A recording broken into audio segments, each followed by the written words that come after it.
بسم الله الرحمن الرحيم. الحمد لله والصلاة والسلام على رسول الله وعلى آله وأصحابه أجمعين. أما بعد. ناظرین کرام، السلام علیکم ورحمۃ اللہ وبرکاتہ۔ مسلمان کے شب و روز کے عنوان سے اس پروگرام کے ہمراہ ہم آپ کی خدمت میں حاضر ہیں۔ آج کی اس ملاقات میں ہمارا موضوع گفتگو ہے دو ناراض مسلمانوں میں صلح کرانا۔ قرآن کریم میں اللہ سبحانہ و تعالی نے ارشاد فرمایا ہے، انما المؤمنون اخوة فاصلحوا بین اخویکم واتقوا اللہ لعلکم ترحمون۔ یقیناً تمام اہل ایمان آپس میں بھائی بھائی ہیں، لہذا تمہارے دو بھائی اگر ان میں آپس میں کوئی رنجش کا معاملہ ہو، تم ان دونوں بھائیوں میں صلح کرا دیا کرو، اور یہ کہ تم ہمیشہ اللہ سے ڈرتے ہی رہا کرو تاکہ تم پر رحم کیا جائے۔ اس آیت میں اللہ سبحانہ و تعالی کی جانب سے اہل ایمان کو اس حقیقت کی طرف متوجہ کیا گیا ہے کہ تمام اہل ایمان یہ آپس میں بھائی بھائی ہیں۔ یہ ایمانی اخوت، یہ ایمانی بھائی چارہ، یہ ایسا رشتہ ہے کہ جس کی بنیاد دنیا کا اور کوئی بھی رشتہ ہو، ہر رشتے کے مقابلے میں اس ایمانی رشتے کی بنیاد بہت زیادہ مضبوط و مستحکم ہے، کیونکہ ایمانی رشتہ یہ تو کلمہ لا الہ الا اللہ کی بنا پر وجود میں آیا ہے۔ کیا رنگ و نسل کے رشتے یا قومیت کے رشتے یا لسانیت کی بنیاد پر وجود میں آنے والے رشتے، وہ تمام رشتے ہیچ ہیں، ان کی کوئی حیثیت نہیں ہے اس ایمانی رشتے کے مقابلے میں۔ لہذا جب یہ ایمانی رشتہ یہ سب سے مضبوط و مستحکم رشتہ ہے، اور اس سے بھی بڑھ کر مزید یہ کہ یہ تو مبارک اور مقدس رشتہ ہے، لہذا اس رشتے میں کبھی کوئی دراڑ نہیں پڑنی چاہیے۔ لیکن اگر خدا نخواستہ کہ انسان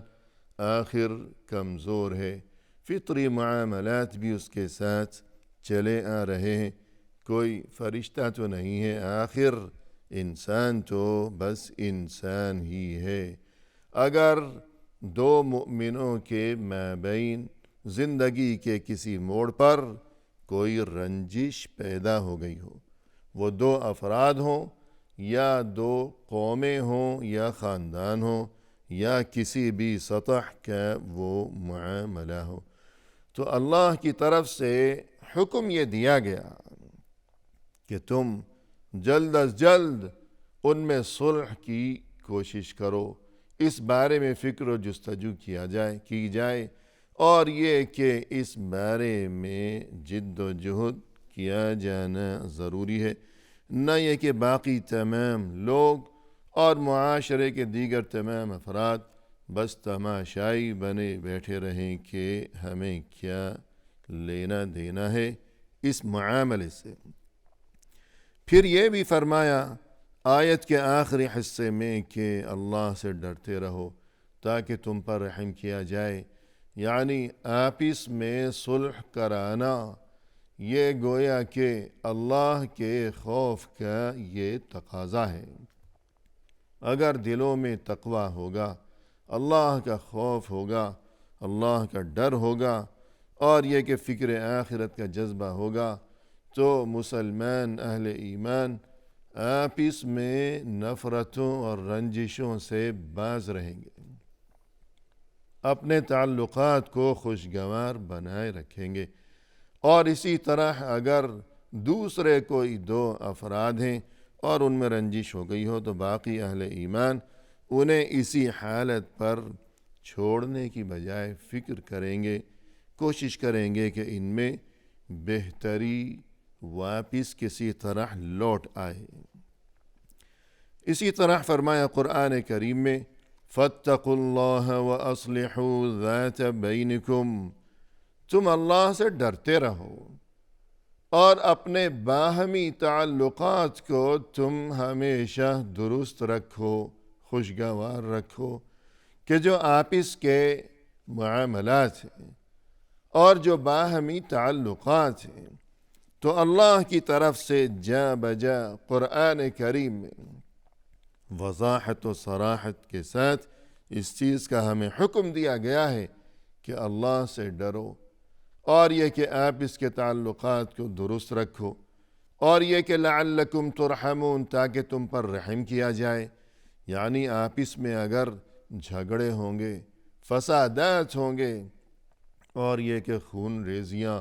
گھر کے اندر میاں بیوی رات دن ایک دوسرے پر چلاتے ہوں، لڑتے جھگڑتے ہوں، بھائیوں میں جھگڑے ہوں، پڑوسیوں میں دنگا ہو، فساد ہو، اختلافات ہوں، تو پھر اللہ کی طرف سے رحمت نازل نہیں ہوگی۔ رحمت وہیں نازل ہوگی اور خیر و برکت وہیں ہوگی، سلامتی اور عافیت وہیں ہوگی کہ جہاں آپس میں اتفاق و اتحاد ہوگا، اور جہاں دلوں میں ایک دوسرے کے لیے ادب و احترام کے جذبات ہوں گے۔ اور فرمایا قرآن کریم میں والصلح خیر، صلح تو بہت بہتر ہے۔ یعنی یہ اس قدر مختصر سا یہ جملہ اللہ عز و جل کی جانب سے کتنی بڑی بات، کس قدر قیمتی اور نادر ترین بات اللہ کی طرف سے انسان کو اس مختصر سی عبارت میں سکھا دی گئی کہ والصلح خیر۔ گویا کہ دریا بکوزہ جسے کہا جاتا ہے کہ پورا دریا ایک کوزے میں سمیٹ دیا کہ صلح ہوگی، تو پھر یہ کہ سبھی کے لیے خیر و خوبی ہوگی، دنیا میں بھی اور آخرت میں بھی۔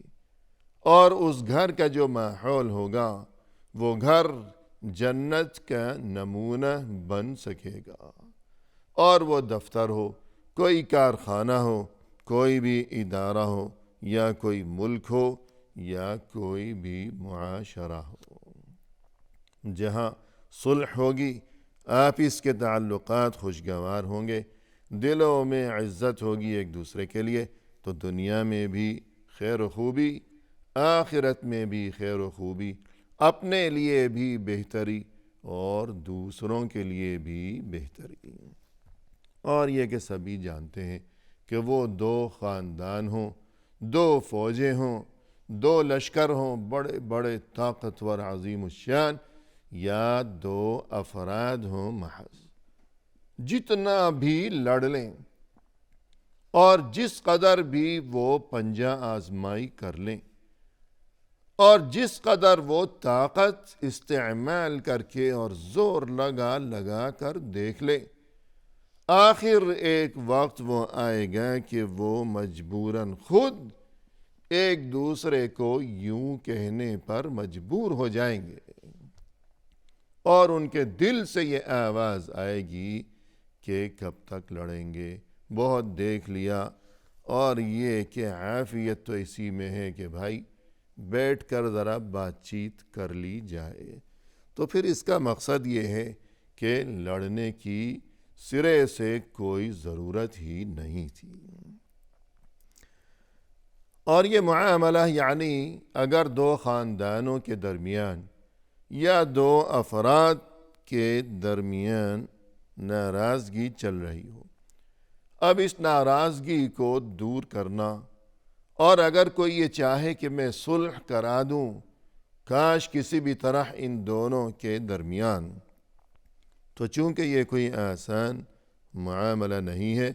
لہذا دین اسلام میں اس کی بڑی ترغیب دی گئی ہے کہ جس طرح تاکید کی گئی ہے، اسی طرح ترغیب بھی دی گئی ہے کہ یہ کام یعنی صلح کرانا، یہ انسان کے لیے بہت ہی باعث اجر و ثواب ہے، اور اللہ کے نزدیک یہ پسندیدہ ترین عمل بھی ہے۔ قرآن کریم میں ارشاد ربانی ہوا، فرمائے کہ لا خیر فی کثیر من نجواہم الا من امر بصدقۃ او معروف او اصلاح بین الناس ومن يفعل ذلك ابتغاء مرضات اللہ فسوف نؤتیہ اجرا عظیما۔ یہ لوگ جو چھپ چھپ کر سرگوشیاں کیا کرتے ہیں تو اس میں کوئی خیر نہیں ہے۔ یعنی اگر کچھ لوگ دوسروں سے چھپ چھپ کر اور دنیا سے خفیہ طور پر سرگوشی کے انداز میں آپس میں کوئی بات چیت کر رہے ہوں تو اس کا مقصد یقیناً یہی ہوگا کہ وہ کوئی اچھی بات نہیں ہے، کوئی گڑبڑ ہے، وہاں کوئی سازش تیار کی جا رہی ہے کسی کے خلاف۔ اس لیے کہ اگر وہ کوئی درست بات ہوتی، عام کوئی معمول کی بات ہوتی، کوئی اچھی بات ہوتی تو دوسروں سے چھپانے کی نوبت نہ آتی۔ چھپ چھپ کر اگر کچھ لوگ بات کر رہے ہیں تو اس کا مطلب یہ ہے کہ اس میں کوئی خیر نہیں ہے۔ ہاں البتہ یہ کہ الا من امر بصدقۃ، اگر کسی نے کسی کو صدقہ و خیرات کا حکم دیا ہو، یعنی برادری میں، محلے میں، معاشرے میں، قرب و جوار میں کوئی ضرورت مند ہے، محتاج ہے، اور یہ کہ ستر پوشی کی وجہ سے وہ خود کسی کے سامنے اپنی حاجت بیان کرنے سے کتراتا ہے، اور ہمارے علم میں یہ بات آئی ہو تو ہمیں چاہیے کہ ہم کسی دوسرے کو بھی یوں خاموشی کے ساتھ اس جانب متوجہ کریں کہ بھائی صاحب وہ جو فلاں ہمارے محلے والے ہیں وہ آج کل بڑی پریشانی اور تنگ دستی سے گزر رہے ہیں، تو کچھ ان کی مدد کے لیے سوچا جائے، کچھ کیا جائے۔ یوں اگر کوئی بات کر رہا ہو، او معروف، یا بھلائی کا حکم دے رہا ہو کہ کسی میں فرض کیجئے کوئی بے راہ روی کا شکار ہے، کوئی خرابی ہے، کوئی انحراف ہے کہ مسجد میں حاضر نہیں ہوتا، یا اور کوئی ایسا معاملہ ہے، تو لوگوں کے سامنے، سبھی کے سامنے اگر اسے کوئی نصیحت کرنے اور سمجھانے کھڑا ہو جائے گا تو یہ چیز تو نصیحت اور امر بالمعروف و نہی عن المنکر کہ جو آداب ہمیں سکھائے گئے ہیں دین اسلام میں، تو ان آداب کے خلاف ہے یہ چیز کہ سبھی کے سامنے نصیحت کی جائے۔ جیسے مثال مشہور ہے کہ النصیحہ امام الجماہیر فضیحہ، اگر کوئی کسی کو تمام دنیا کے سامنے نصیحت کرنے کھڑا ہو جائے گا تو یہ نصیحت نہیں ہے، یہ کوئی خیر خواہی نہیں ہے، یہ اچھا کام نہیں کر رہا، یہ تو بہت برا کر رہا ہے کہ یہ تو فضیحت یعنی اس کی رسوائی کا سامان کر رہا ہے۔ لہذا اگر کوئی کسی کو خفیہ اور چھپ کر سرگوشی کے انداز میں کوئی نصیحت کر رہا ہو تو یہ اچھی چیز ہے۔ او اصلاح بین الناس، یا کچھ لوگوں کے درمیان صلح کرانے کی خاطر اگر کوئی کسی کے ساتھ خفیہ سرگوشی کر رہا ہو کہ فلاں اور فلاں کے بیچ کوئی ناراضگی ہو گئی ہے تو کچھ کیا جائے، فکر کی جائے، کوشش کی جائے، اور تاکہ دوسروں کو پتہ نہ چل سکے، اور یہ کہ بدنامی نہ ہو، رسوائی نہ ہو کہ محلے میں بات پھیل جائے گی کہ وہ جو دو دوست ہیں یا دو بھائی ہیں یا وہ جو دو میاں بیوی ہیں وہ تو آج کل ان میں ناراضگی چل رہی ہے، شاید لوگ تماشا بنائیں، بے عزتی ہو۔ یوں اگر کوئی خفیہ طور پر کسی کو اس بارے میں کوئی بات کہتا ہو تو یہ بہت ہی مبارک بات ہے، اور نہ صرف یہ کہ یہ بہت ہی مبارک بات ہے بلکہ مزید یہ کہ وَمَن يَفْعَلْ ذَلِكَ ابْتِغَاءَ مَرْضَاتِ اللَّهِ، اللہ کی رضامندی و خوشنودی کی خاطر جو کوئی یہ کام کرے گا، صلح کی کوشش، دو انسانوں کے درمیان، فَسَوْفَ نُؤْتِيهِ أَجْرًا عَظِيمًا، ہم اسے اجر عظیم سے نوازیں گے، بہت بڑا اجر و ثواب اس کے لیے منتظر ہوگا اللہ کی طرف سے آخرت میں۔ اور مزید یہ کہ چونکہ دو انسانوں کے درمیان وہ دو دوست ہوں، دو ساتھی ہوں، دو بھائی ہوں یا میاں بیوی ہوں، تو چونکہ ان کے درمیان یا کوئی دو خاندان ہوں، یہ صلح کرانا یہ بہت ہی مشکل معاملہ ہے کہ شیطان بہکاتا ہے، ورغلاتا ہے، اور اپنی انا کا مسئلہ اور یہ کہ تکبر اور غرور وغیرہ یہ تمام چیزیں یہ رکاوٹ بن جایا کرتی ہیں۔ لہذا یہی وجہ ہے کہ دین اسلام میں صلح کرانے کے بارے میں بھی اسی قدر زیادہ تاکید کی گئی ہے کہ صلح جتنی مشکل ہے تو پھر تاکید بھی اسی مناسبت سے زیادہ کی گئی ہے، اور فضیلت بھی زیادہ وارد ہوئی ہے۔ اور اس کا ایک نمونہ یہ ہے کہ دین اسلام یہ چاہتا ہے، اللہ یہ چاہتا ہے کہ ناراضگی کا جلد از جلد خاتمہ ہو جائے،